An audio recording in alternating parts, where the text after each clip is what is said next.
Assalamualaikum warahmatullahi wabarakatuh. Anak-anak, marilah kita sebelum kita mulai, marilah kita panjatkan puji syukur pada Allah Subhanahu wa taala karena pada hari ini kita diberi kenikmatan, kesehatan sehingga kita dapat mengikuti pembelajaran daring dalam sehat walafiat. Yang kedua, sholawat salam kita curahkan dumateng junjungan Nabi Muhammad SAW yang kita nantikan syafaatnya pada hari akhir. Anak-anak, selamat hari raya ya, selamat hari raya Idul Fitri. Mohon maaf lahir dan batin. Bila ada kesalahan saya, kekilapan dalam memberikan pembelajaran, saya minta maaf.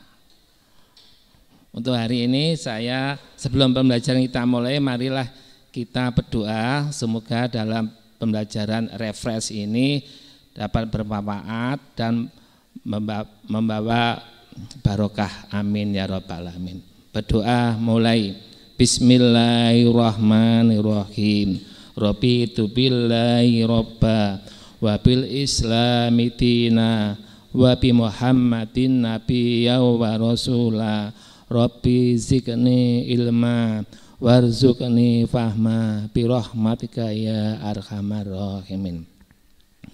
Anak-anak, pada hari ini untuk pembelajarannya yaitu refresh, yaitu latihan soal, nanti bisa digunakan untuk menghadapi ulangan semester genap ya, ulangan akhir yang sebentar lagi akan dilaksanakan.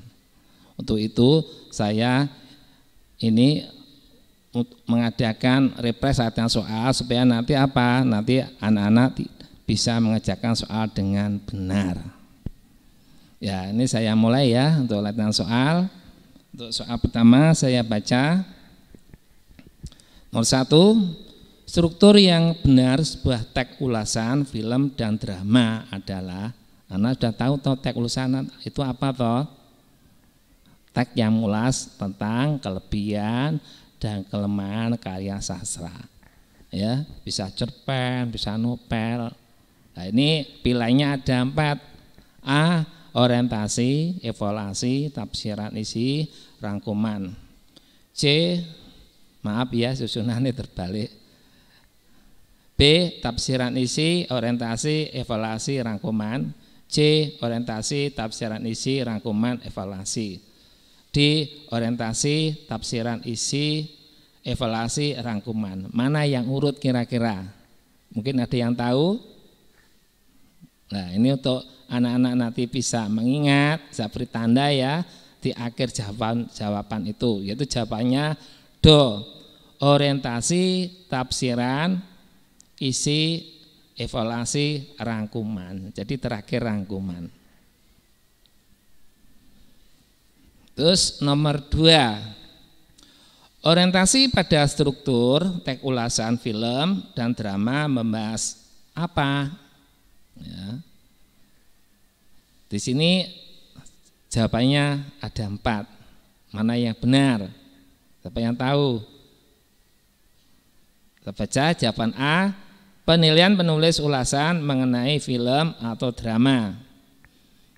B, membahas kesimpulan isi film atau drama. C. Pengenalan isi film atau drama. D. Penguraian kelebihan dan kekurangan film atau drama. Ya, apa kira-kira jawabnya? Jawabnya C ya. Itu orientasi, yaitu pengenalan. Jadi itu dimulai pada awal pembuka ya. Awal pembuka atau berupa kata apa, latar belakang ya, itu letaknya di atas. Langsung nomor 3, fungsi teks ulasan bagi pembaca adalah sebagai apa? A. Bahan evaluasi untuk karya berikutnya. B. Ajang melatih keterampilan menulis ulasan. C. Bahan referensi terhadap hasil karya. D. Masukan terhadap hasil karya yang telah dibuat. Mana ya yang benar?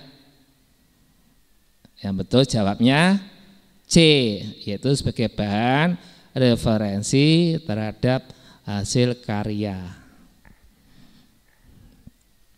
Soal nomor 4. Dalam sebuah pementasan drama terdapat istilah acting yang berarti, siapa yang tahu acting itu apa? A. Bagian dari babak. B.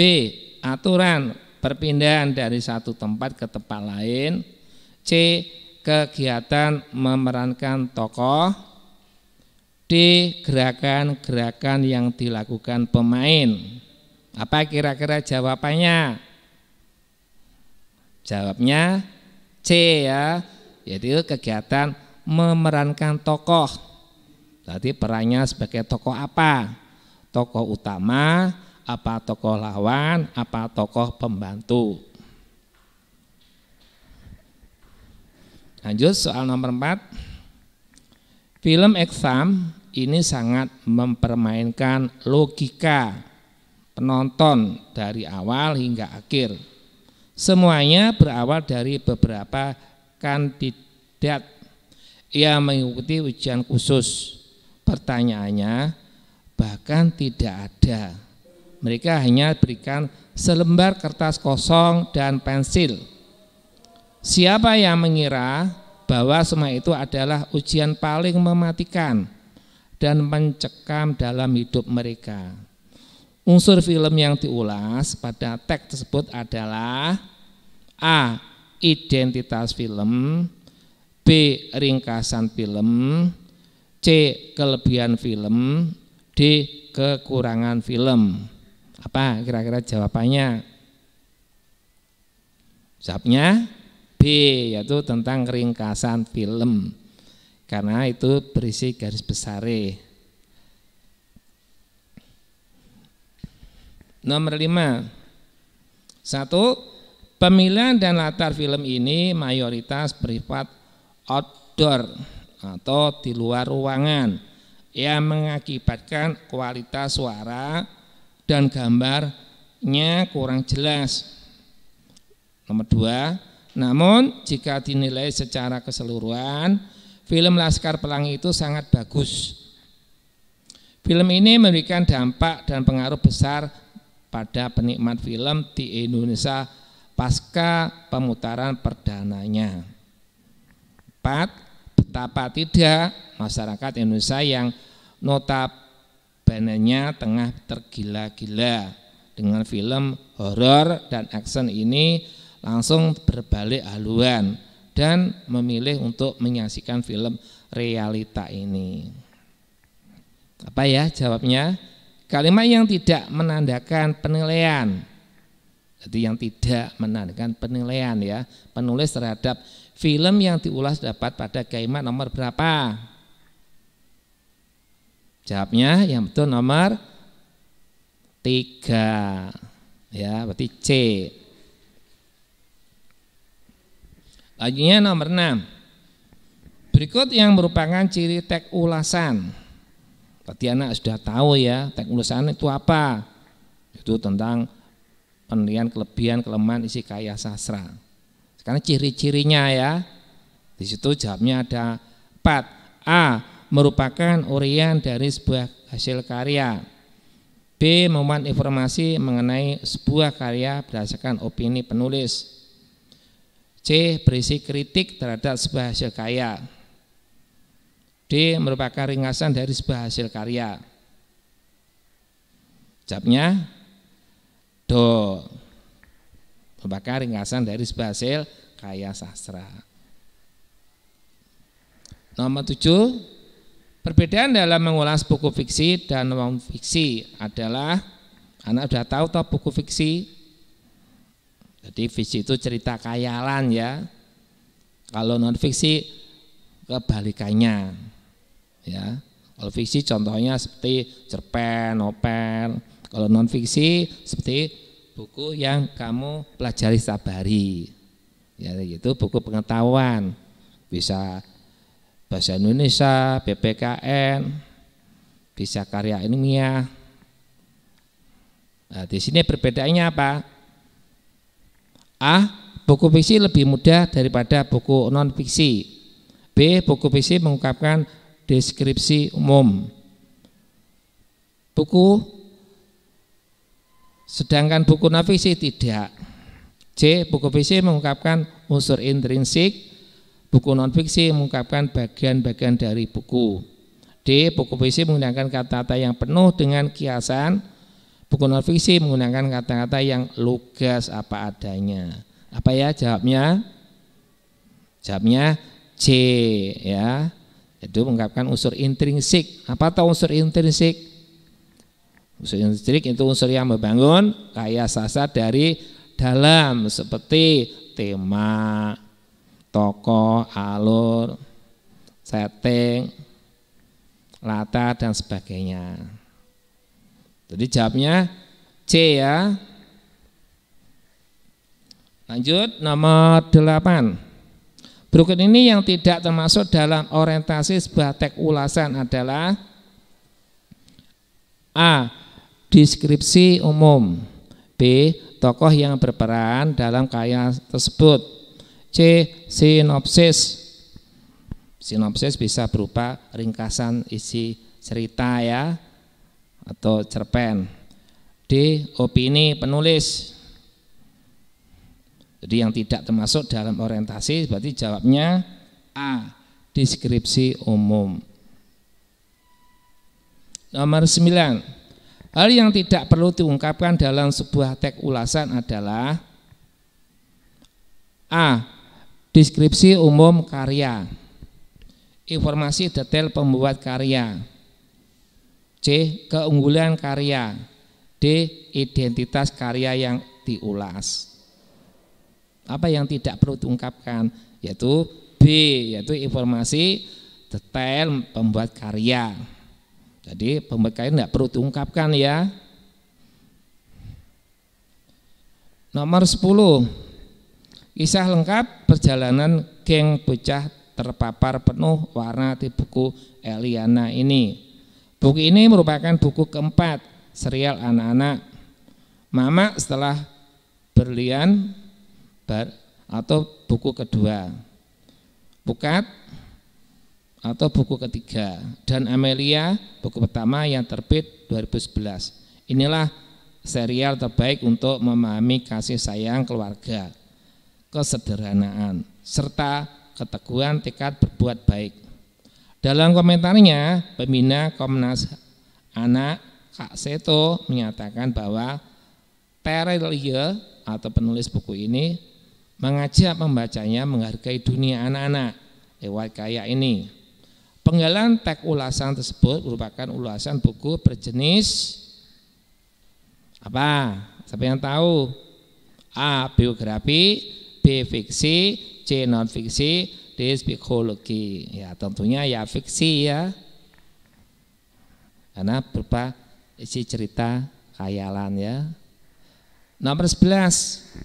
Berikut yang bukan keuntungan membuat teks ulasan buku adalah A. Meningkatkan minat baca. B. Menjadi terkenal. C. Melatih sikap kritis. D. Melatih keterampilan menulis. Apa ya kira-kira yang benar? Ya bukan keuntungan membuat teks ulasan. Pasti jawabnya B. Menjadi terkenal, itu bukan ya. Nomor 12. Ulasan buku non-fiksi dapat diketahui dari A. Pilihan kata yang digunakan. B. Penokohan yang terdapat pada buku. C. Sugesti yang dilakukan oleh penulis teks ulasan. D. Latar yang terdapat pada buku. Apa kira-kira jawabannya? Ulasan buku non-fiksi, tentu jawabnya A. Pilihan kata yang digunakan. Nomor 13. Identitas yang biasanya dicantumkan dalam sebuah teks ulasan buku adalah A. Judul pengarang, penerbit, pemain, halaman. B. Judul pengarang, produser, pemain, penerbit. C. Judul, pengarang, penerbit, sutradara, halaman. D. Judul, pengarang, penerbit, halaman. Apa kira-kira identitas? Tentunya jawabnya do ya. Jadi kata sutradara, pemain tidak perlu dimasukkan. Itu jawabnya do. Judul, pengarang, penerbit, halaman. Nomor 14. Teks persuasi dapat digunakan untuk A. Menceritakan dongeng, B. Menjelaskan berita, C. Memasarkan produk, D. Menjelaskan tabel. Apa kira-kira jawabnya? Jawabnya C ya, memasarkan produk, karena isinya berupa penjelasan ya, untuk mempengaruhi seseorang. Untuk apa? Untuk mengikutinya atau membelinya. Nomor 15. Bidang kehidupan yang tidak dapat menggunakan teks persuasi adalah A. Perikanan, B. Kampanye, C. Dakwah, D. Sastra. Apa kira-kira bidang kehidupan yang tidak dapat menggunakan teks persuasi? Tadi kamu sudah tahu ya, teks persuasi itu teks yang berisi apa?